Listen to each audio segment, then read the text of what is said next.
Hey guys, thanks for stopping into another interview video. This is going to be a good one. Today, you're going to learn how an NFL football player and a Hall of Fame NHL hockey player came together to create this tequila, El Bandido Yankee. And you also find out about the great distillery this tequila is coming out of. If you haven't had it, you should try it. Stick around, pour yourself a great glass of tequila, and listen to a story about El Bandido Yankee.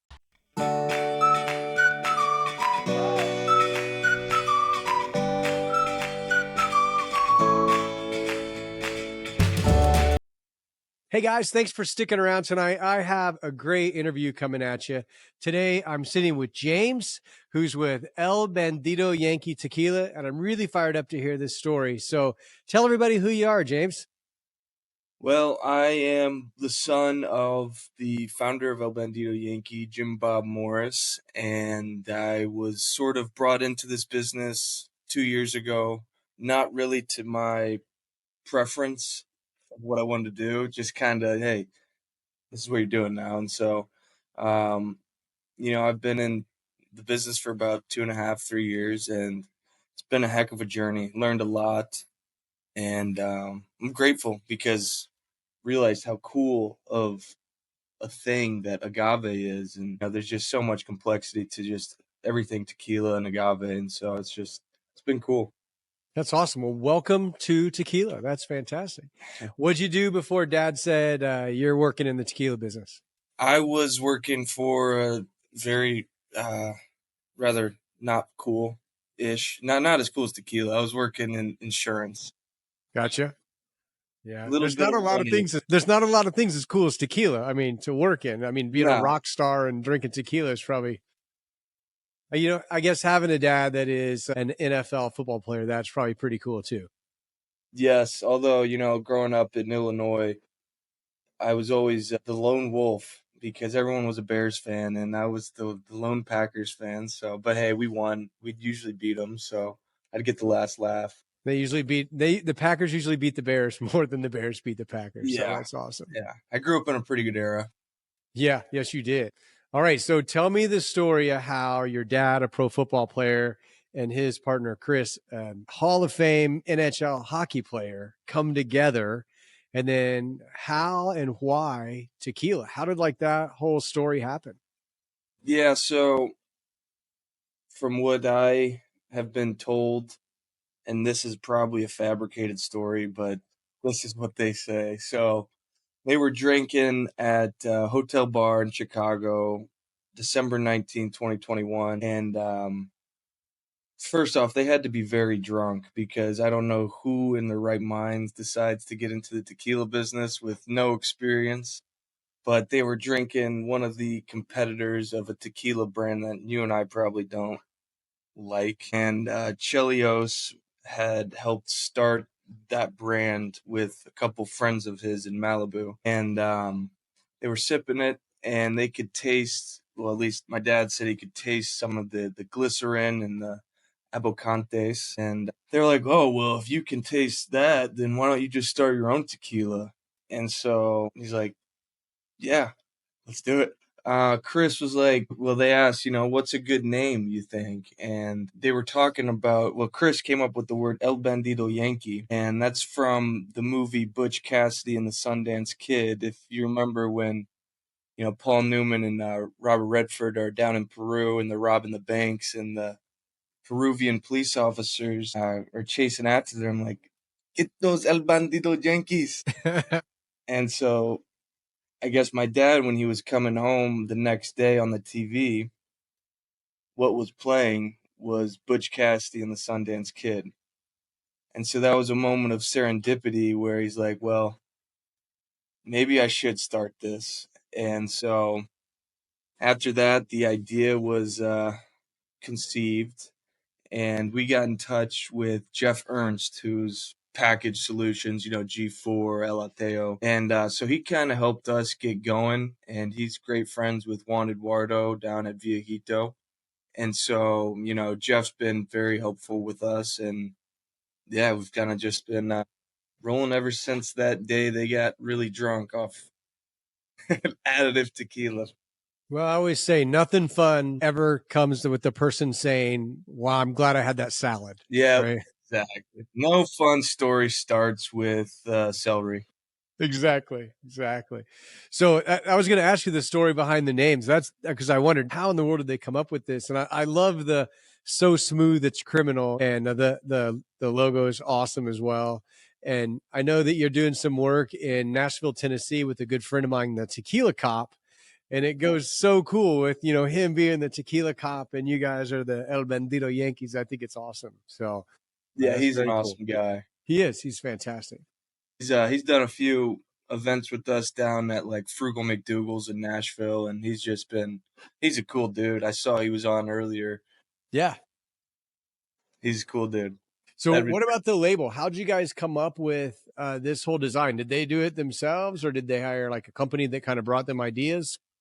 Well, the Bandit was written on a napkin that night where they came up with the idea to start a tequila company.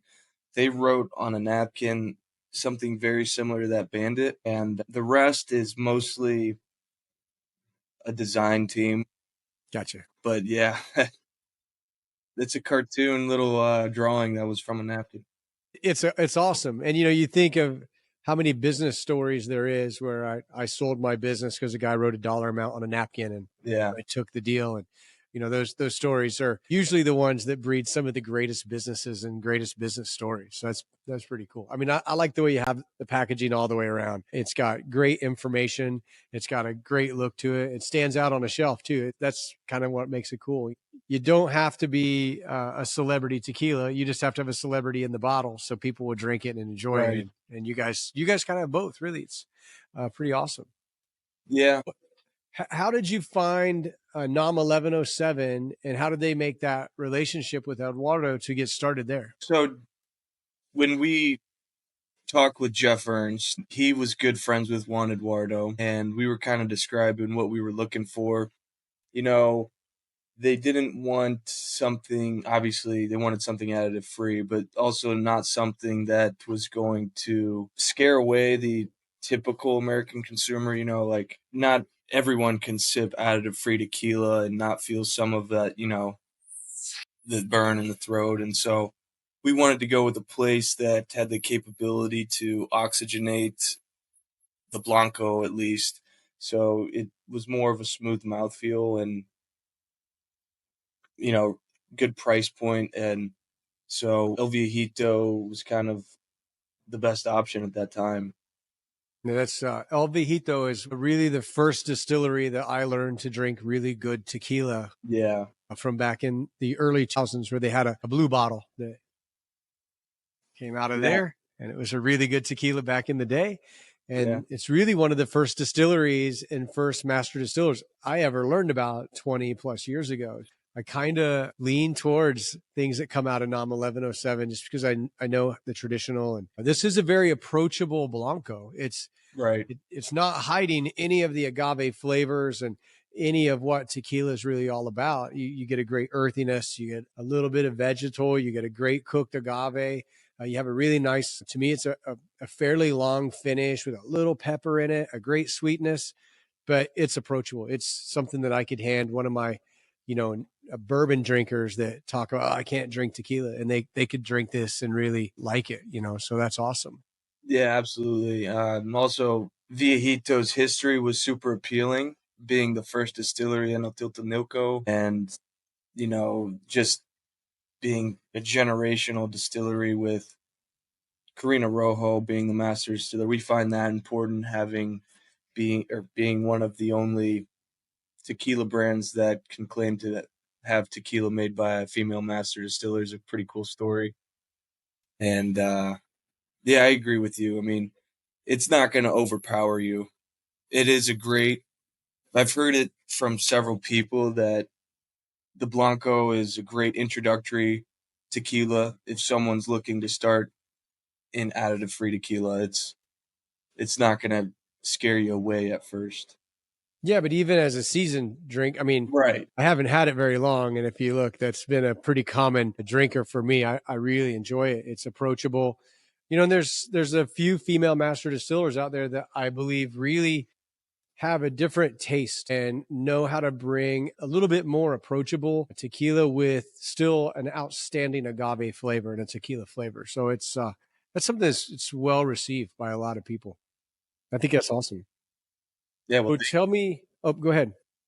well, thank you. I mean, I love the compliments, and I guess it's a good thing, as long as those bottles are being poured, that's what we want to see. If it was a little, too harsh, then people probably wouldn't pour it as much. So it's good that it's a smooth tequila. So for me, it's great to have a tequila that I really like the flavor of, whether I'm going to make a mixed drink for a friend or a family member that's coming over, or for me, like I start off just sipping Blanco. I mean, that's Yeah, what I do. So it's a great, easy to drink love tequila. I that. love it. Yeah, it's versatile. You could sip it neat or make a ranch water, margarita, pitanga, whatever you want. Okay, so tell me about the agaves. Where are the agaves coming from? They're coming from the highlands and Tiltanilco, and Juan, he buys them from different agave farms throughout the area. And, we're not obviously using immature agave. He only likes to use around 5 to 6 year old agave. So, making sure the sugar content is high enough. Rena is really important in that phase of buying agave. She won't buy agave that she doesn't approve of. So, we stick to a standard there, and they don't settle for anything less than the best. That's awesome. You can tell it too from the sweetness. It has, you have some of these tequilas like we were talking about when you started this, some of the ones that we know that we don't drink that have a sweetness in the front, and then you get that Diet Coke, Coke Zero, whatever that. Not to pick on Coke, but that's the one I use all the time. You get that saccharine, weird sweetness, and in this, it is true agave sweetness. There's nothing afterwards. It's just a great flavor. Yeah, that's what it should be. It is agave. It's tequila. Tequila should taste like agave. Shouldn't taste like a Coke or a birthday cake. Right. So, what's your cooking method there? Are you brick oven, stone oven? Yep, we're traditional brick oven Ornos, and so they'll cook it for about 40 hours, slow roasting it, and they'll turn the steam on for X amount of hours, let it sit, turn it on, let it rest, so it's not just full blast heat at the agave. It's like, slow roasting, like a brisket, you let it cook Right. for a while. Let that flavor stay in there for a while. Exactly. So, do they load it in and steam it and flush all of that Yeah, water out and then close that tank back up and then collect the honey from steaming it the second time and then let it rest from there? Is that how they're doing that? exactly. Yep. Yeah, a lot of people don't know that good stuff isn't just crushed out of it, but it's coming out of it in the actual cooking as well. Right. So, what's the standard crushing method there? So we use a roller mill, and I mean, they just don't have a Tahona. I mean, it's difficult unless you're at like El Pendio where you come up with like a cool robotic kind of thing. But we just use a roller mill to crush. A lot of distilleries that haven't had roller mills tahunas and have only had roller mills are now building that next spot to have either a mechanical tahona or an old school tahona with a little electric machine going on. So maybe in the future, maybe that's future products coming. You never know. Yeah, potentially that'd be pretty cool. I think some of that could be just for the show of like when people visit the distillery, like this is our Tahona. Right. But in reality, they might be using the roller mill behind the scenes just because it's more efficient.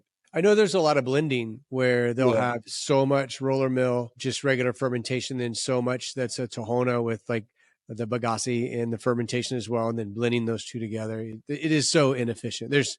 But actually, if you look at the production of tequila, the ones that we talk about additive free, but I talk a lot about traditional versus industrial. We can blow it through a diffuser and not cook it at all and throw it straight into some really fast fermentation with some added yeast that isn't a yeast that's there for flavor but for speed, and we can blow it through a column still and shoot it into a bottle and add a bunch of additives to call it tequila. Or we can do it like you guys are doing it. Picking your agaves when they're ripe and they're fully grown, going in and cooking it in the stone oven the way it's supposed to be cooked, and then using a roller mill for crushing it. And that's going to give us this traditional flavor. You don't have to add anything. So when you go into fermentation, are you guys doing like open fermentation, spontaneous fermentation? What's your guys' thing there? So Juan Eduardo and Karina are pretty strict with the fermentation. There's a few farms near the distillery, and so they don't want, certain yeasts getting into the tequila. So we use a proprietary blend in a closed tank, and it's just kind of the standard.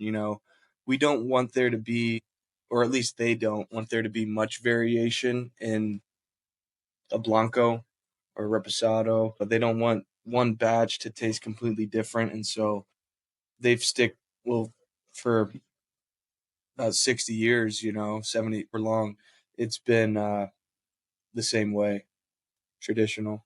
And it has I mean, 1107 has a DNA to it, right? I can pull out El Vejito and drink it, or some of the others that I know that come there.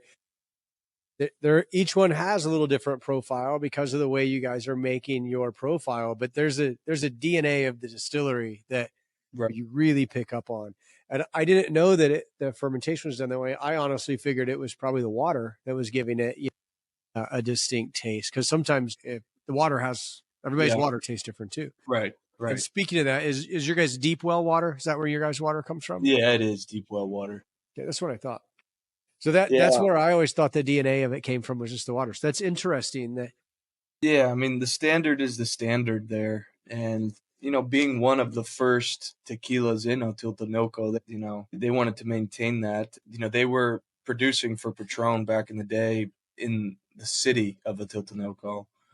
So, I mean, they've been very important. Just if you're a tequila historian or lover, I think it's a very important piece. If someone were to write a book on the history of tequila or something, I think they'd have to include Viejito in that, just because of Atiltanoco is a great town for tequila. I mean, you think about some of the brands that come from there and the influence it's had. So yeah, they keep their standard the same.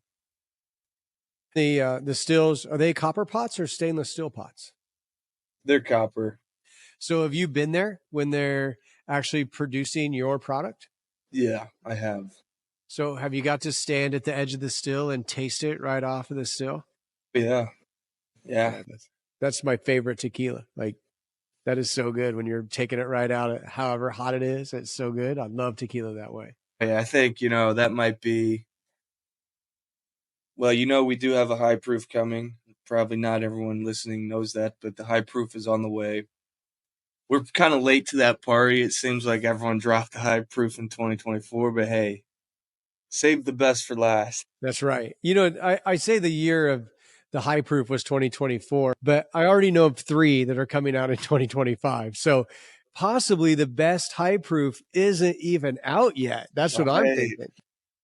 So there's been some great high proofs. I don't know that high proofs are the thing that really goes to everybody, right? You're not going to bring a bourbon drinker over to tequila by pouring him a still strength tequila, although he may be drinking a still strength bourbon.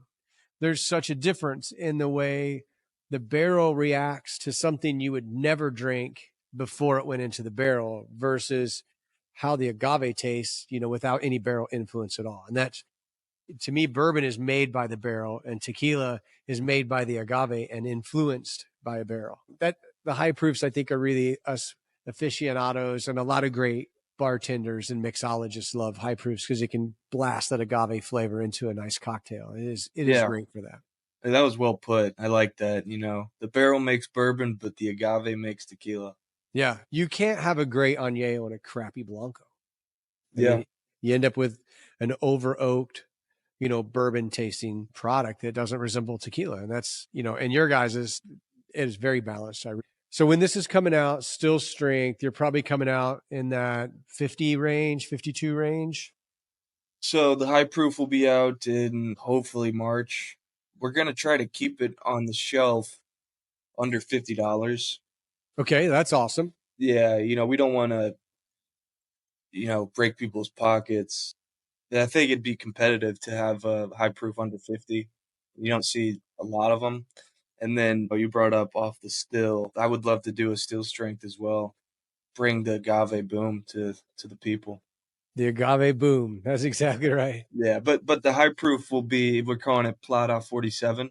Okay. So it'll be 94 proof, and the still strength would be somewhere around 53, 54. Right.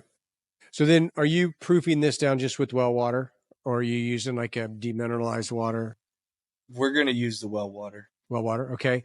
And then is the Blanco the same thing that's going in the Repo and the Añejo? Correct. Okay. So proofing it down before it goes in the barrels. Yes. Awesome. And tell me about the barrels. What are you using for your Repo? American oak bourbon barrels currently, but one thing we want to innovate on is experimenting with those different barrels, and not sure when we'll get to that, but hopefully soon, because I think there's just so many cool things you can do. You know, maybe if it's like a rum barrel or a Mexican wine barrel would be pretty cool, and so we're looking at that, but currently we just use American oak bourbon barrels. American oak bourbon they have such a classic taste to tequila, but like what you're talking about of a Hungarian oak barrel that's had some wine in it, or there's all these different things that everybody's doing. And I think it's great for the aficionados, the Right. people that are drinking tequila all the time, because sometimes it's nice to go grab something off the shelf that's a little different. As long as that agave stays in the front, it's really cool. So that's neat that you guys are going to do some things like that. Are you going to roll out maybe a single barrel program too? Yes, that is on the menu this year. So last year we did a couple. It was our first time getting into that business, and we started off with La Pina. It's a Mexican agave hotspot in Milwaukee. So Patrick Todd, he went down to Viejito and chose his barrel, and it's delicious. And so we're understanding how to accomplish that process, and so we're going to launch some more this year, and then hopefully more next year, and hopefully partner with, you know, give you a single barrel someday, like, Be the awesome. tequila, Brad's tequila barrel pick, and come down to Viejito and try something out that you like and get it rolling. That'd be fantastic. I mean, that'd be really cool to have that. When I was younger and really was into tequila early, that was one of the things I thought, man, I want a tequila brand. And I was building a mortgage company. And I know a lot about a mortgage company, but I don't know anything about running an alcohol company. And so to me, it just seemed like this daunting task. But to have a single barrel would be kind of like that's like full circle thing. It's like, holy cow, I'm involved in it. That's so fun. And this is fun doing this, being involved in it this way too. What Well, I'd is love to your, make that happen someday. I don't know well, when, but I would assume sometime in 2026 we can probably have that happen. well, I'll be all about it. That'd be really cool. Thank you. Yeah. Oh, yeah, absolutely. And I do think you got to come down to the distillery. I think you enjoy. Have you been to Viejito? I have not. This is our first trip to Arandas. There'll be more trips. When I find some place I like, I go to that place. So tell me about the aging time that you have on the rep.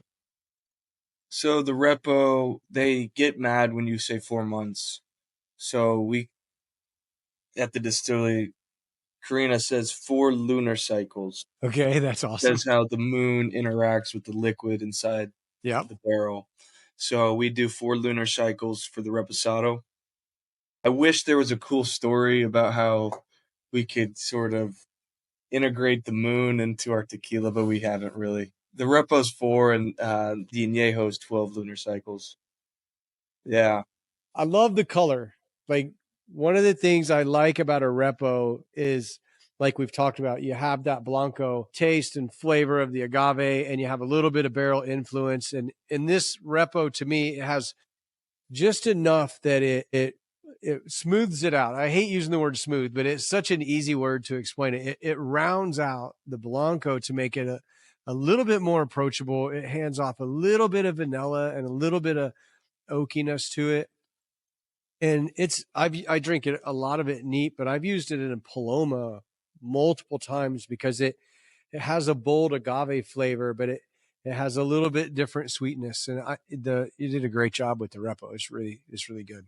Yeah, the the coloring is, like you said, it's not very dark. So at bars and restaurants, they kind of like that. It's not gonna disrupt the color of a cocktail, and it's also not gonna overpower the cocktail, but it will provide some of those barrel notes as well as that agave flavor. So It's it's my just enough favorite. barrel. Yeah, it's just enough. It's not too much. It's good. It's got a great sweetness, and it really changes the finish to me from the Blanco, where the Blanco has like a more of a pepper finish. This Right. gives me more of a sweet and like a citrus finish. Yep. That pepper's like just muted down, still there. You still get that tingle, in the back of your mouth, which I like, but it makes it just really drinkable. It's really, really good. Yeah, I agree. Yeah, a little cinnamon, a little citrus. Yeah, that's a good tasting notes. You said that I did get a little cinnamon, but I wasn't 100% sure that that's what I got. I know a spice was there, but I couldn't clarify Yeah, when you said cinnamon. And cinnamon's my favorite one to like when I find a tequila that just bombs you with cinnamon. I'm always like blown away by that. It's such a great flavor to find in a tequila. yeah. Okay, so añejo, how long are we aging the añejo for? 1 full year, One full 12 year? months, and we it was sort of a limited release. We still don't have much Añejo out there or left. Hopefully, we'll get more, but it is kind of limited. We're gonna create more Añejo. We're gonna put more into barrels and age it, but yeah, it was somewhat of a limited release. Yeah, 1 full year for the What aging. the popularity of tequila made it hard to say, especially in your first 4 years in the industry, to say, hey, don't fulfill all the Blanco orders. Let's put some in a barrel for a year and see how that does. Right. I mean, Right.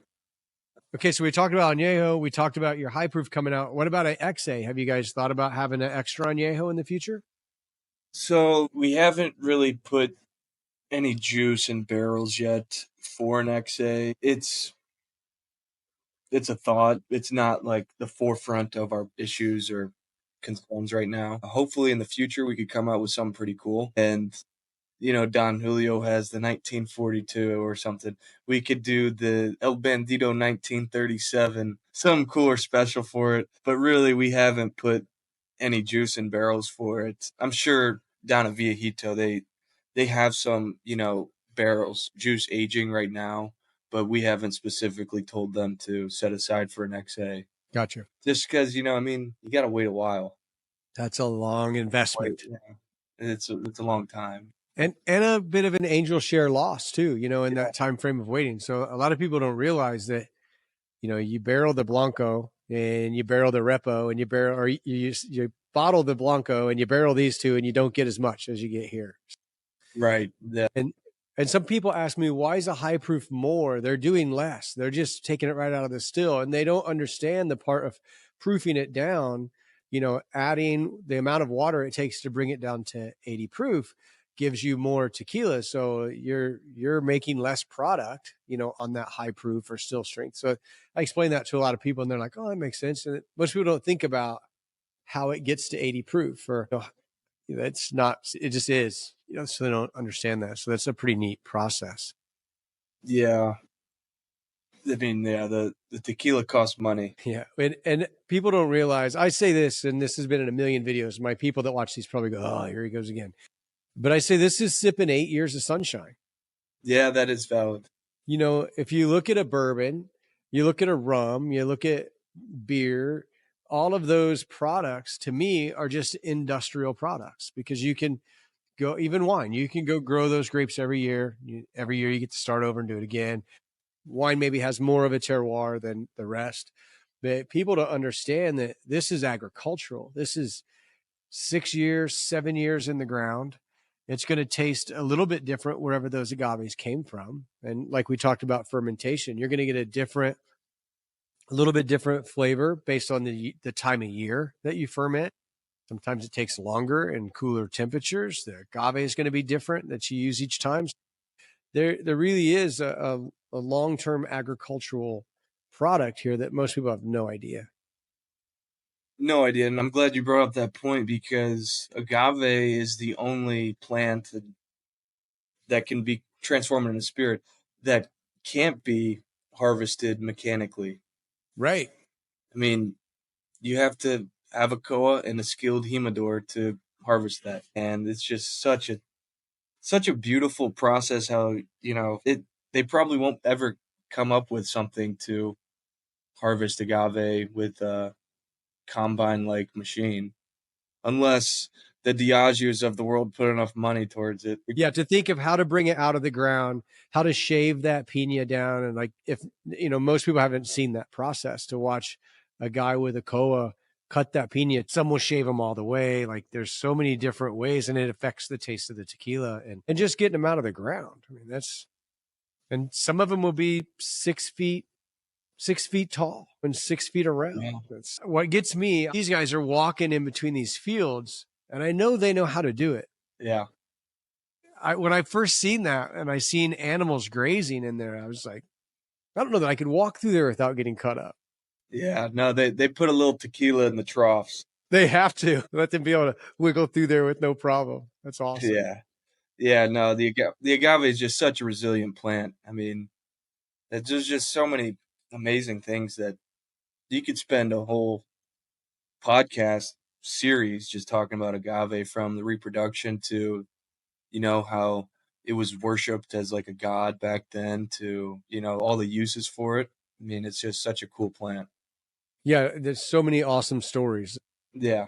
It is a super cool plant. I love it. So, what markets? Where can people find you? What are your biggest markets? So our biggest market today, right now, is Illinois. Second biggest would be Florida. Okay. Third biggest market is Wisconsin, surprisingly. People always get thrown off. I don't know why, but if you look at the map of the drunkest counties in America, They're in Wisconsin. all of them are in Wisconsin. Yeah. So, as some about Wisconsin, we've done fairly well. You can find us in Kansas, Missouri, Texas, Tennessee, some places in Georgia. Arizona, we're growing. We just got into Trevor's. People in the Phoenix Valley would know that. Nevada, Colorado, and Texas. But we're going to focus more on the Southwest. But, just because there's a lot of tequila drinkers and people kind of get frustrated they can't find us out there. And I understand. So we will put some more emphasis on those states, as well as open up a few more this year, such as North Carolina and potentially New York and New Jersey. Those are It's a big beast. markets too. Yeah, that's a beast in itself. Not exactly sure if we're going to do that, but there's been talks of that. Well, in a short period of time, you're in a lot of markets. That's impressive. Yeah, and I forgot Indiana. You guys are.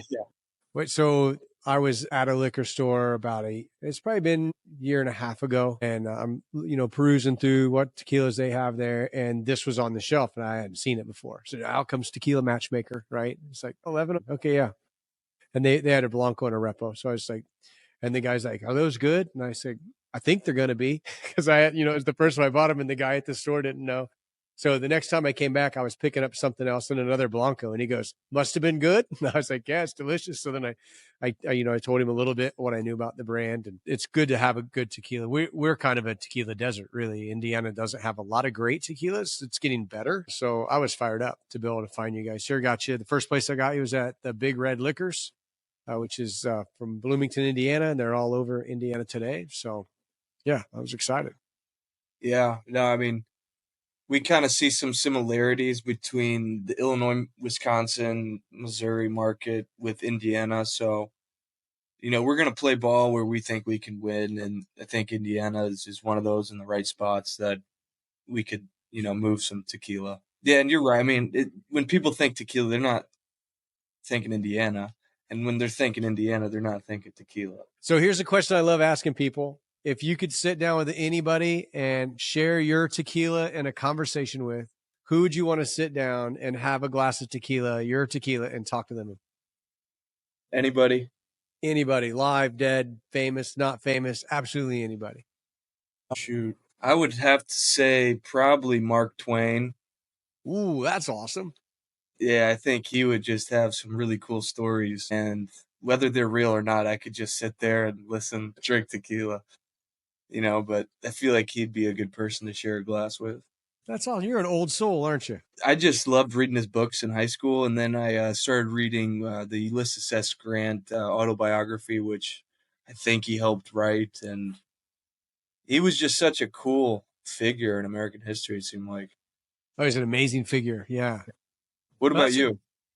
me? Because, it's your show, I feel like No one's ever it's asked me that question. yeah. Probably the coolest person that I would say that maybe even someday could happen would be able to sit down with Sammy Hagar, because Yeah.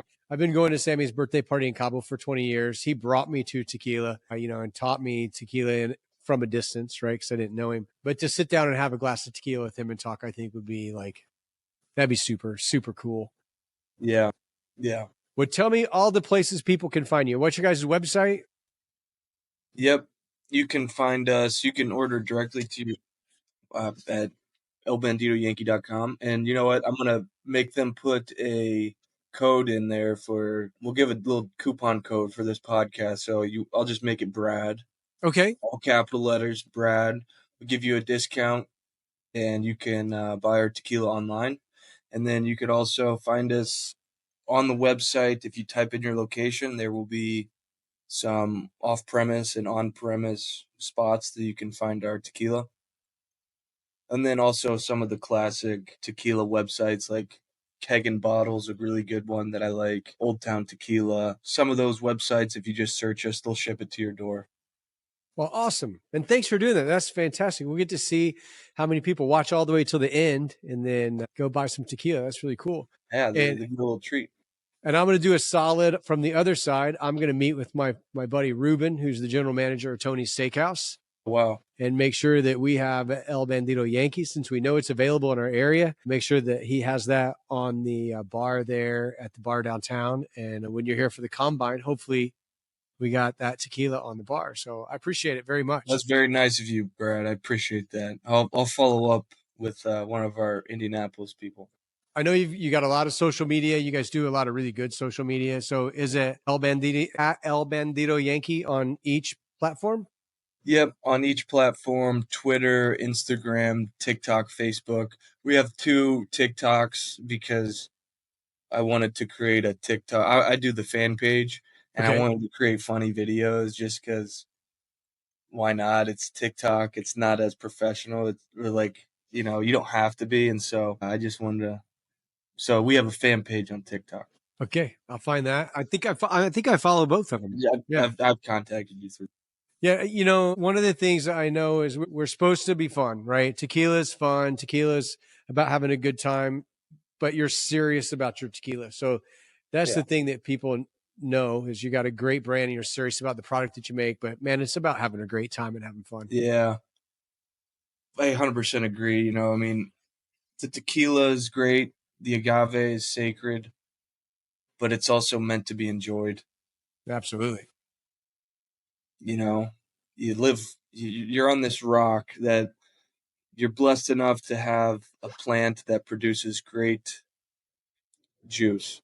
Yep. You might as well have some fun. Absolutely. I agree. Well, man, I really appreciate you taking your time and telling the story and being so open and exposing that old soul that I figured out that you have. That's pretty awesome. And thanks for putting together a great product and working with your dad on this. I know that's got to be a lot of fun. And I'll put a slide at the end of the video that'll have, your website, all of your social media. I'll also put that in the information. Thanks for tuning in. And I appreciate all your time tonight, James. This was awesome. Thank you very much, Brad. It's been an honor, and hopefully we'll do it again soon.